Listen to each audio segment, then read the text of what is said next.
Député provincial ya Équateur Léon Likoku atindi babiloko ya ndenge na ndenge pona kosunga ba électeur na ye Pati Mwamba azaki elongolongo na ye bolanda commentaire oyo ya passer bwana.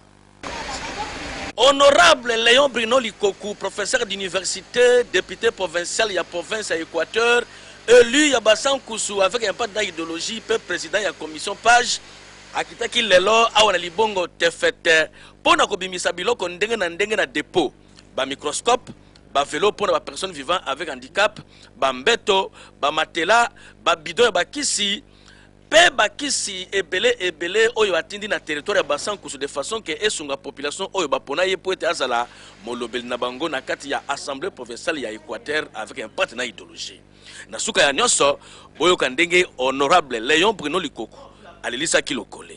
Ce commune de Bassan Koussou, Tokabole Yango en 3 parties.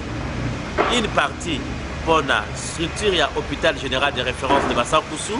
Dans l'hôpital général de référence, il y a Djombo, la collectivité, il y a Gombalo.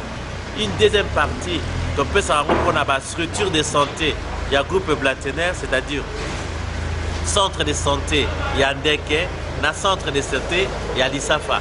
Et une troisième partie, na Kabola Kango, na ba centre de santé, na ba dispensaire, oyo tout ezali na kati ya territoire de Bassan Koussou. Tala honorable Léon Bruno Likoku, grand professeur ya ba université de Mbokoyo, pe élu ya Bassan Koussou avec un pan d'idéologie, azali kolemba te pona kolakisa reconnaissance na ye et pas ya population oyo esalaka ye confiance parce que ayebi ke yende kilo ya Bassan Koussou. Misala nde misala pe misala elekela. Terrible.